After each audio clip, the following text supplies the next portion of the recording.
So kidney எவ்வளோ முக்கியமோ அதே போல தான் லிவர் ஃபங்க்ஷன்ஸ் அப்படிங்கிறது ரொம்ப ரொம்ப இம்பார்ட்டன்ட்.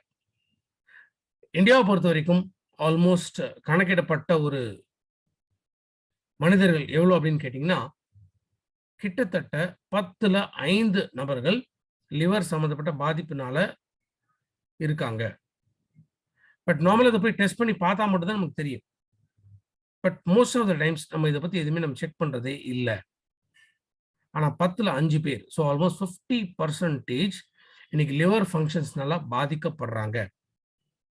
ஏன்னா இன்னைக்கு லைஃப் ஸ்டைல் அப்படிங்கிறது முக்கியமான ஒரு காரணம். ஸோ ஆண்கள் பொறுத்தவரைக்கும், பெண்கள் பொறுத்தவரைக்கும் ஆண்களுக்கு வந்து ஆக்சுவலா லிவரோட சைஸ் வந்து ரொம்ப ரொம்ப பெருசு. ஏன்னா 1.8 கேஜிஸ் ஆண்களுக்கு வந்து லிவரோட சைஸ் இருக்கும். 1.3 கேஜிஸ் பெண்களுக்கு லிவரோட சைஸ் வந்து இருக்கும். லிவரோட செல்ஸ் வந்து ஹெப்படோசைட்ஸ் அப்படின்னு நம்ம சொல்லுவோம். ஸோ லிவர்ல நிறைய ஹெல்த் ஃபங்க்ஷன்ஸ் வந்து இருக்கு. இன்ஃபேக்ட் நம்ம என்டையர் பாடியை கண்ட்ரோல் பண்றதே முக்கியமாக இந்த லிவர் தான். இப்போ லிவர் நமக்கு என்ன மாதிரி ஃபங்க்ஷன்ஸ் கொடுக்கும், எப்படிலாம் நமக்கு சப்போர்ட் பண்ணும்? ஃபர்ஸ்ட் ஆஃப் ஆல் நம்ம உணவு சாப்பிட்டு அது வயிறுல போய் செரிமானமாக்கப்பட்டு அது ஊட்டச்சத்துக்களாக மாறும் பொழுது அதை லிவரை தான் முதல்ல கொண்டு போகப்படுகிறது. ஸோ லிவர் அதை பார்த்து அதுலேருந்து தான் ரத்த ஓட்டத்தின் மூலமாக உடம்பு முழுக்க அனுப்பப்படுகிறது. எக்ஸஸா இருக்கக்கூடிய ஊட்டச்சத்துக்களை லிவர்ல கிளைகோஜன் அப்படிங்கிற ஒரு ஃபார்மேட்ல அது சேவ் பண்ணி வைக்கும். இது எப்போ தேவைப்படும்? ஒருவேளை நம்ம வந்து ஒரு நாள் முழுக்க நம்ம சாப்பிடாம இருக்கோம்னு வச்சுக்கங்களேன், கண்டிப்பா வேற ஒன்றும் பிரச்சனை வராது. நம்ம டயர்டா இருப்போம் அவ்வளவுதான். ஏன்னா லிவர்ல இருக்கக்கூடிய இந்த கிளைகோஜன் இதை திரும்ப குளுக்கோஸா கன்வெர்ட் பண்ணி நம்ம உடம்புக்கு தேவைப்படக்கூடிய எனர்ஜியை கொடுக்கக்கூடியது. ஃபேட் லெவல், நம்ம பாடியில நல்ல கொழுப்பு, கெட்ட கொழுப்பு 2 வகையான கொழுப்புகள் இருக்கு. ஸோ கொழுப்புகளோட லெவல்ஸை வந்து பேலன்ஸ் பண்றதுக்கு லிவரோட ஃபங்க்ஷன்ஸ் ரொம்ப ரொம்ப இம்பார்ட்டன்ட். நம்ம ஏதோ ஒரு மருந்து மாத்திரைகள்லாம் நம்ம சாப்பிட்றோமா, அப்போ அந்த மருந்து மாத்திரைகளில் இருக்கக்கூடிய நச்சு பொருட்கள் இதெல்லாமே ஃபில்டர் பண்ணி யூரின் வழியா வெளியே அனுப்புறதுக்கு லிவரோட ஃபங்க்ஷன்ஸ் இம்பார்ட்டன்ட். இன்ஃபேக்ட் லிவர்ல உற்பத்தி ஆகக்கூடிய பைல் அப்படிங்கிற ஒரு ஜூஸ், இது நம்ம உணவு சாப்பிட்டோம்னா அது வயிற்றுக்குள்ள போகும்பொழுது லிவர்லேருந்து வரக்கூடிய இந்த பைல் ஜூஸ் அப்படிங்கிறது இதை போய் மிக்ஸ் ஆகும்பொழுது தான் டைஜஷன் ரொம்ப ரொம்ப ப்ராப்பரா நடக்கும். அதே மாதிரி அயன், விட்டமின்ஸ், சில நம்ம உடம்புக்கு தேவைப்படக்கூடிய முக்கியமான கெமிக்கல்ஸ் இதெல்லாமே ரீஸ்டோர் பண்றதுக்கு லிவரோட ஃபங்க்ஷன்ஸ் ரொம்ப ரொம்ப இம்பார்ட்டன்ட். என்சைம்ஸ், புரோட்டீன்ஸ் இதெல்லாமே டைஜஸ்ட் பண்றதுக்கும் லிவரோட ஃபங்க்ஷன்ஸ் ரொம்ப ரொம்ப இம்பார்ட்டன்ட். பட் ஜெனரல் லிவர்ல வரக்கூடிய பிரச்சனைகள் எந்த மாதிரி வரலாம்? ஒன்று ஹெப்படைட்டிஸ், மஞ்சள் காமாலை. ஸோ மஞ்சள் காமாலை வந்தாலே அது ஃபர்ஸ்ட் லிவரில் தான் அஃபெக்ட் பண்ணும்.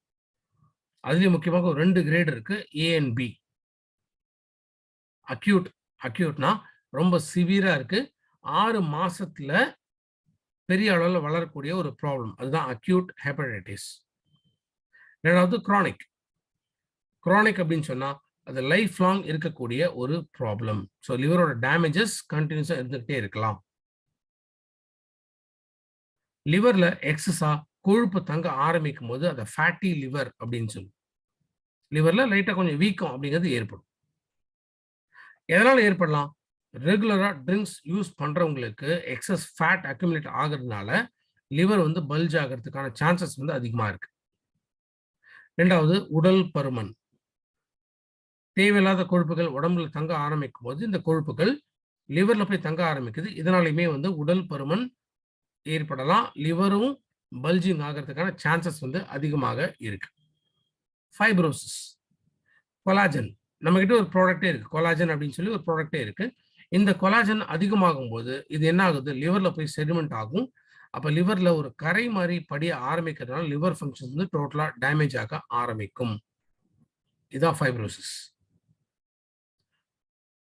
ஹெப்படைட்டிஸ், ஃபேட்டி லிவர், ஃபைப்ரோசிஸ் இந்த அளவுக்கு மட்டும்தான் ரெக்கவரி அப்படிங்கிற ஒரு ஸ்டேஜ்.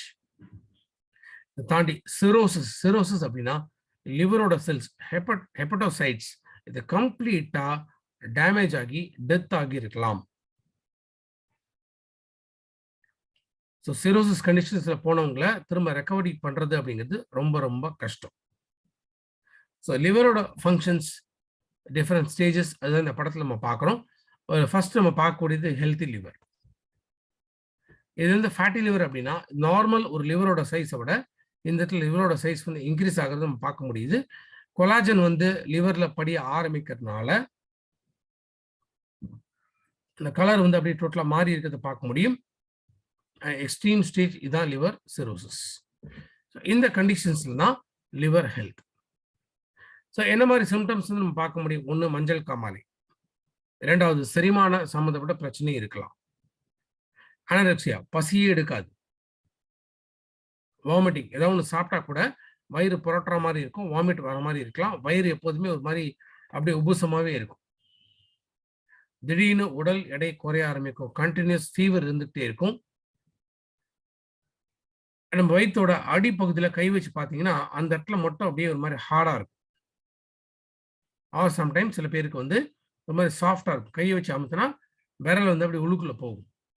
இது எல்லாமே லிவர் சம்மந்தப்பட்ட பிரச்சனைனால ஏற்படக்கூடியது.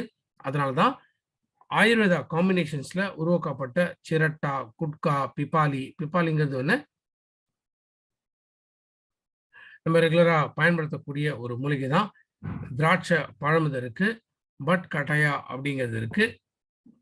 ஸோ இத்தனை விதமான இன்கிரீடியன்ஸ் இதெல்லாமே நம்ம சேர்ந்து பயன்படுத்துறதுனால லிவரோட ஃபங்க்ஷன்ஸ் வந்து கம்ப்ளீட்டா நம்ம ஹெல்த்தியா மாற்ற முடியும்.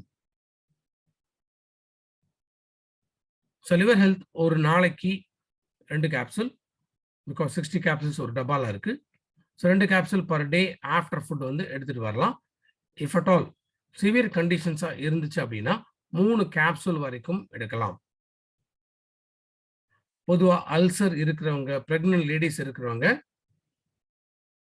லிவர் ஹெல்த்தை அவாய்ட் பண்றது நல்லது. So daily 2 capsules after food